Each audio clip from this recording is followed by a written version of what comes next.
So if you grew up loving the Nintendo 64 and you're tired of waiting for the analog 3D, Dr. Mod has a new mod that you absolutely have to see, because this one kind of blew my mind. We all remember a few years ago we had some fervor with Nintendo and Sega and Sony and even Neo Geo releasing the classic series. You guys remember these, right? It was this perfect little Nintendo replica, Super Nintendo replica, even the PlayStation replica, which were really cool until you got them home and you plugged them in and you found out that it was like 12 games that you didn't really want to, half of them were games you didn't really want to play. You did sort of address that problem with these. If you haven't seen the mod video on the classic consoles, you should check that out right here. But today, all about the Nintendo 64. And if you can kind of smell what's cooking, I'm excited. I haven't seen it yet. We've been talking about it a lot. People have been asking about it a lot. What do you got? Chris, I want to introduce you to the Pi 64 Mini. It's a mini 64. It's what we wanted them to do next. And who knows, maybe they will, maybe they won't. Even if they do, guarantee it ain't gonna be like this one. Nah. Because when you see what's on this one, even if you didn't love the 64, there's so much more going on here. Absolutely. And on top of all of that, on top of everything that you've done and put on here, there's one thing that I personally, as a collector, have never seen done. I didn't know it was possible. So after we show you exactly what's on here, we're gonna show you the next big jump in retro to modern. Because that's sort of what's been done here. First off, let's explain exactly what this thing is. This is actually a Raspberry Pi 5. Which are pretty powerful. Yeah, and they're relatively new. They came out pretty recently. I've been playing around with Raspberry Pis for a long time. I've always been fascinated by them. You know, people use them for all sorts of applications, you know, like using them on drones, robots, and my favorite thing to do with them, retro gaming consoles. And so this has got a Raspberry Pi 5 in it, which is the newest one. It's got 8 gigs of RAM, and it's got 1 terabyte of memory in it from an SD card I loaded onto it. Okay, so I want to address real quick. This is a video for all of you who leave in the comments and harp on me all the time about playing on original hardware, classic consoles. Oh, I don't want to have to find a Sega Genesis, and I don't want to have to go try and find a Nintendo 64 that still works or a Dreamcast. All that can be done on a little Raspberry Pi. I could put all that on my computer. Well, here you go. This is the video for you. You know me, I'm a classic console guy. I like to play on original hardware, but this thing's sort of blowing me away. Trying to change your mind a little. It's changing my mind a little bit. You guys might be onto something here. And keep in mind, I still love the joy of the hunt. I still like looking for retro consoles. Absolutely. I still like buying physical media. But sometimes it's nice to have everything all in one, in a small package that you can just take with you on the Also, look at this. It fits in your pocket. It's in my pocket. And he made it disappear. That was a pretty amazing magic trick you did. Yeah. You can travel with this thing. Yeah, you can. So it runs on 5 volts. It runs on 5 volts. It takes very little power. So we got a Raspberry Pi 5 in here. Yep. What are the specs again? So it's got 8 gigs of RAM. 8 gigs of RAM. Yep. Okay. And I put a 1 terabyte SD card in it. And a 1 terabyte SD card in here. And we did plug it in briefly right before we started shooting this. And did I hear a fan? It's got a little fan inside of it. Got a fan inside of it too. Tell me about the case. Yeah, so this is from Retroflag. And I ordered it. You can get these on Amazon. You can also get these on AliExpress. And look at the nice box it comes in. I mean, this is a beautiful little case. I'll put a link to this in the description below if you want to check it out. Yeah, and so feel the quality of plastic. It feels. I mean, really nice. This looks exactly like the same plastic that was used on an N64. Yeah. Also, what is this? It's a little storage door. You got a little stash spot. Yeah. You could definitely stash some stuff in there, hide it away from mom and dad, you know, like we used to do on the PlayStation 2, the little back thing. It's possible. I mean, just stuff like that. Attention to detail. Absolutely. Here. You got the little, see the fins here? That's how the fan exhausts the heat from the board right through there. And then look at the back. What do we got here? So we got two little mini HDMI ports, okay? Got our a USB-C power port there.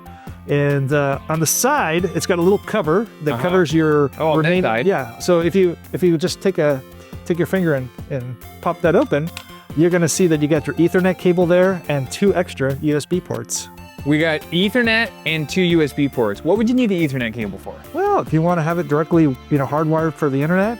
For the internet. What would you utilize internet on here for? Well, you can actually expand on the software on this console. So it runs Batacera. It's a Linux-based system that can run hundreds of video game consoles. And it's a really nice interface that I've been used to dealing with Retroflag, which I also like a lot too. But this is my first time going with Batacera, and I really liked it. I really like the interface, easy to use, I love the menus. And so that's what this guy is running. This case, it has everything you need out of the box to hook up your Raspberry Pi 5 to. So it's got little adapters on the inside to wire up your USB ports to the front. The power switch on top actually works. That's what I was just gonna say. Let's talk about the power switch and the reset button too. Yeah. Because the power switch here operates exactly like an actual N64 power switch. Yep. And the same thing with the reset button. The reset button, The detail's great. And it's identical. Yeah. It is identical. That's what I love about it. I wish the cartridge slot opened up. That'd be Yeah. kind of a neat touch, but the rest of it, they did just great detail. It's well made. So let me ask you this. Let's say somebody wants to make one of these themselves. Is this Raspberry Pi 5, it's just perfectly fit for this thing? It fits perfectly. So you get this shell. Yep. You get your Raspberry Pi 5. Yep, you get your Raspberry Pi 5. And it just, it's plug and play, basically. Well, once you get your software on your SD card and everything, yes, but it just bolts right in there. Yeah, I mean, as far as hardware Oh, yeah, goes, for sure. Just, Yeah, got a little heat sink with it, and then it just hooks right up into there. this thing is blowing my mind. Yeah, it's a really neat little kit, and it's easy to install. Okay, let's talk about the controller ports. Yeah. This is something that when you first showed it to me, I was like, oh, it's a perfect, oh wait, USB. Yeah, USB. Okay, so it has 2 USB ports on the front. Yep. By Bluetooth. Bluetooth. Yep, this thing has Bluetooth. And Wi-Fi. And you can pretty much sync most Bluetooth controllers to this console. You got your PS4 controller, you got your PS5 controller, your Xbox One, 8-bit Do controllers. You can sync them to this and play wirelessly. And if you're worried about having a truly authentic experience with the N64, which we're gonna get to in a second, because this isn't all N64. If you're worried about having that authentic experience, worry no more, because when we get to plugging this in and showing you exactly what it looks like, we're also gonna show you a little companion that if you missed a video on, you and I did a video on converting this original N64 controller to a wireless Bluetooth controller. Yep. You can watch that video right here as well. So you do have an authentic Nintendo 64 experience on this thing, as well as many other things, which you're gonna see in a moment. That had to happen. When I made this, first of all, I've been wanting to do a 64 Mini forever. When I pretty much realized they were never going to make it, I was waiting for a while for a case to come out. And when this came out, I said, here's my time. This is the time to do this. Yeah. And I've been nothing but happy with it. But I needed to sync, I wanted to sync a 64 controller to it, something that, and this 8-bit Do kit that converts your 64 controller was perfect.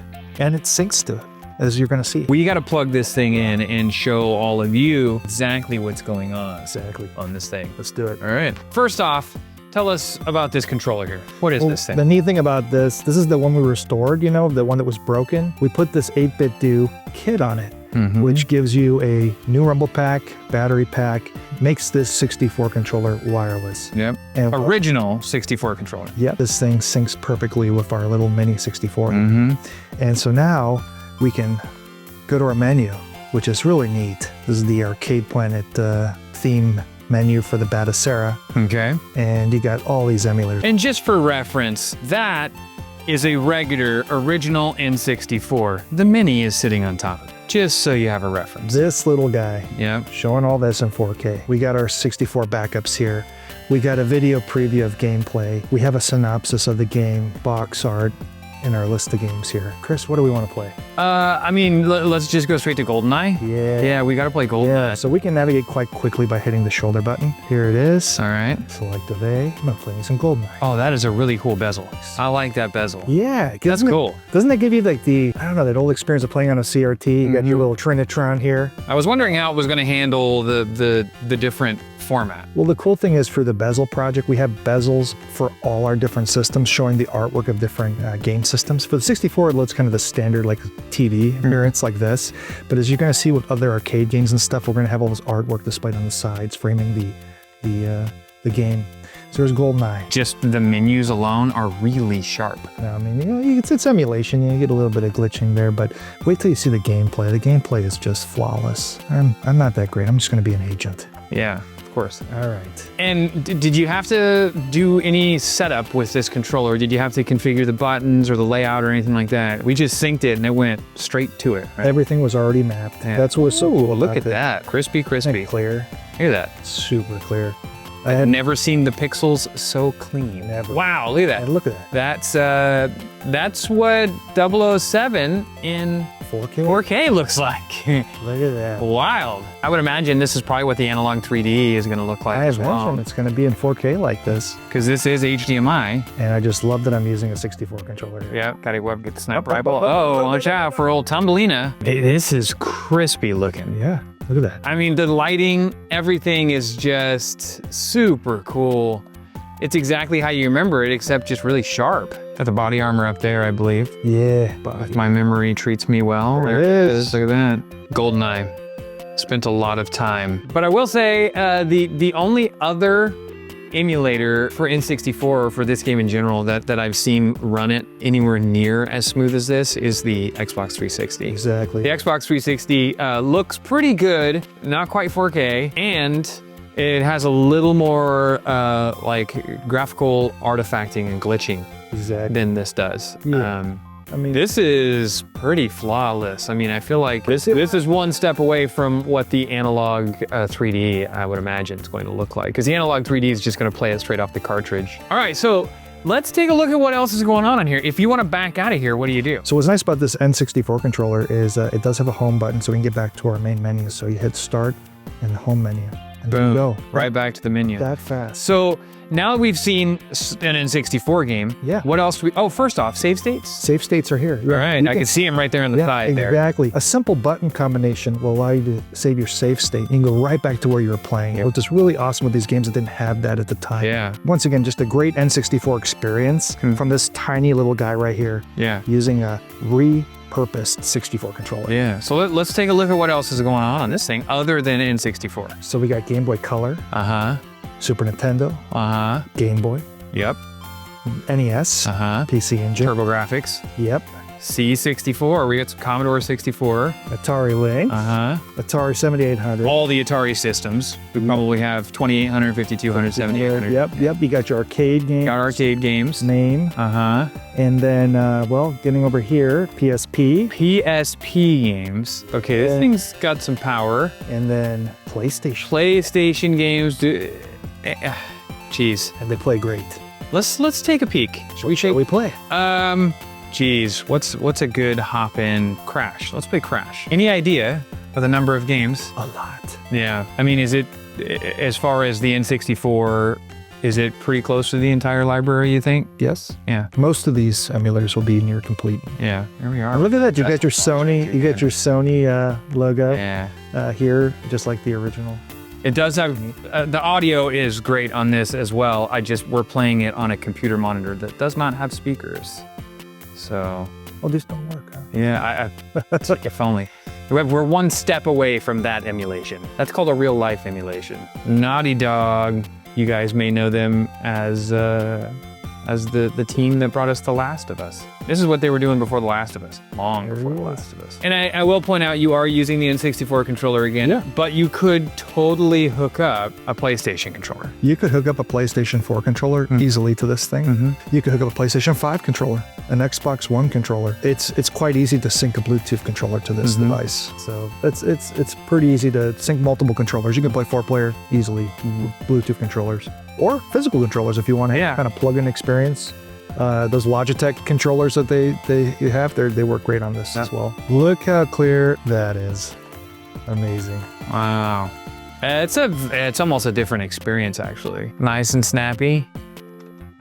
Very clear, huh? Yeah, that's awesome. Okay, what else do we want to see? Okay, so we saw PlayStation, Sega arcade games, We have Dreamcast games. Dreamcast games. Sega Saturn. Sega Saturn games? Yeah. Okay. Yeah, I was playing some Die Hard Trilogy earlier on this. Die Hard Trilogy is a incredibly underrated, underappreciated game. That is a great game. So I played this, and it played great. Even in those scenes where multiple, bad guys show up, it held up. We got Sega CD. We got Game Gear, Genesis or Mega Drive, Master System, and I mean just tons of arcades and stuff. And then Game Boy Advance. Of course, we have all the handhelds. Yeah. All right, so that's some awesome stuff that we have on this little device. But let's talk about the one thing that I was talking about earlier in the beginning of the video that I've never really seen before. This is like a jump ahead in the bringing, retro into a new modern era. What is that? So ironically, this is an accessory that you can use with this that 64s did not have. Yeah. A light gun. A light gun. Well, how are we gonna do a light gun though if we have to hook up like an old CRT tube television? Nah. A company named Senden has made light guns that can work with modern TVs. Okay. This was something that I didn't know existed. Exactly. And neither did I until not too long ago. Let's explain the technology of this thing real quick. You can see, actually right down the barrel here, it's actually a camera. It's a camera, yeah. So this thing has a camera in it that is reading the screen. Yep. And that's how it's able to, and I've also found just from playing with it, it's far more accurate. Yes. So technically, it's not really a light gun because it's not shooting. It's not projecting the light, it's actually taking probably some kind of video or screenshot of what you're aiming at. There was no light gun games on the N64. No, they never made them. There were a couple that were gonna be in development at a time. There was a company that was gonna make a light gun for them. It was gonna be called the Lunar Gun, but it just never happened. So we never get a light gun with the N64. So what are we playing with the light gun on here? Oh, all sorts of classics, as you're gonna see. Okay, let's just jump into it and take a look. Sounds good. Let's hook it up. Okay, so what you're gonna see here now is a whole selection of light gun games that we're going to use the new light gun for. Because as we just described, this light gun works on modern televisions. All I gotta do is aim, right? Just aim and point. Wow, look at that. Okay, so, I mean, we gotta go classic. The light gun here does have a D-pad on it, so we can just scroll right on through these. Well, there's Duck Hunt. We gotta do Duck Hunt. The Duck Hunt, it kind of skips a couple, so you can actually aim and shoot at the game you want. So see, there's your little cursor there for the menu. There you go. Shoot that guy. There you go. Boom. All right, here we go. Let's play some Duck Hunt. It's a light gun that works with a modern television. And accuracy is pretty good on it. Yeah. I was playing this, I was playing Gumshoe. Such a huge selection of games to play from. Yeah, the menu of light gun games is very vast. You got stuff from NES all the way up to Dreamcast, and then you got all kinds of stuff from the arcade. So you got stuff like Lethal Enforcers, you got stuff like Area 51. Yeah. All Jurassic Park. Yeah. All of those awesome light gun games from the arcade are now playable with this USB light gun. So that is that's wild. I didn't even know that this was possible. And to be honest with you, I don't keep up with the whole Raspberry Pi scene. I didn't know that they made Raspberry Pis that were this powerful, all packed into this little case. So if you were a fan of these classic consoles, these little minis here, that's exactly what this is. Yeah. I mean, why did you build this? I built this because Nintendo 64 was my favorite system. I never wanted to have a video game console that bad as the N64. Yeah. And when I got it, I played the hell out of it. I mean, and I still play N64 all the time. And so when they didn't make a mini, I was just like, I can't believe it. Why wouldn't you make the mini version of one of the best consoles you guys ever made? And so I made my own, and I love it. I'm super happy with it. And I think it's a great all-in-one little game console. Yeah, I think it's fantastic. Okay, now, if somebody wanted to build this on their own, let's do a quick rundown of the pricing. The 64 Pi case by Retroflag. You remember what the cost on this thing is? Yes, it runs about $30. $30. You can get it on Amazon or AliExpress. I will put a link for the Amazon listing right down below. So $30. Yep. All right. And then let's talk about the guts. The Raspberry Pi Yep. 5. So those are running about 90 to 100. About 90 to 100 bucks for that thing. You do have a 1 terabyte micro SD card in there. Yep, and that runs about $70. $70. That puts us at, I don't know, whatever it says right here on the screen. Now, you could run any Bluetooth controller if you want. Or if you want to be super authentic, like we were here, you can convert it to one of the 8-bit do Bluetooth controllers as well, which is what we did. And we've done a video on Yeah, and they run about $40. about 40 bucks. That's pretty much everything you need, right? Exactly. So as of now, it only has that clear blue color, they made this kind of color in Japan. Like the 64 did come in this color in Japan. We didn't get this color in the States. I mean, we did get this color, but it was one of the fantastic colors that was solid. This color kind of looks like the iMac, doesn't it? Yeah, it does. It definitely looks like a candy shell. Yep. Yeah. And so this clear and blue combination was one you only saw in Japan. So I'm hoping in the future we'll see some other like fantastic colors, you know, like your jungle green. Yeah. And so we'll see. Maybe this. And if somebody doesn't want to go through the process of building this, and because really the most intensive part is probably the software portion of it, right? Yeah. If somebody doesn't want to do that and they want you to do it for like just the whole package, is that something that you are interested in doing? Can somebody email you if that's the case? Sure. Yeah. If somebody would like me to, you know, walk them through it, and yeah, absolutely. Or if they want you to make one. They want me to make them one. Yeah. I'd be happy to make them one. There you go. Dr. Mod, always available. Email is below. It's just drmodslab@yahoo.com. So if you do want to make this little kit and you want to turn your N64 controller into a Bluetooth controller and you don't feel like waiting for the analog 3D, you can watch that video right here where Dr. Mod has walked us through it before. And if you don't want to miss episodes of Dr. Mod's Lab like this in the future, make sure you subscribe to the channel right here. Click the little bell icon to get notified when videos do pop up. And I don't know, till next time, what do you want to do? The same thing we do every night, Chris. Try and take over the world?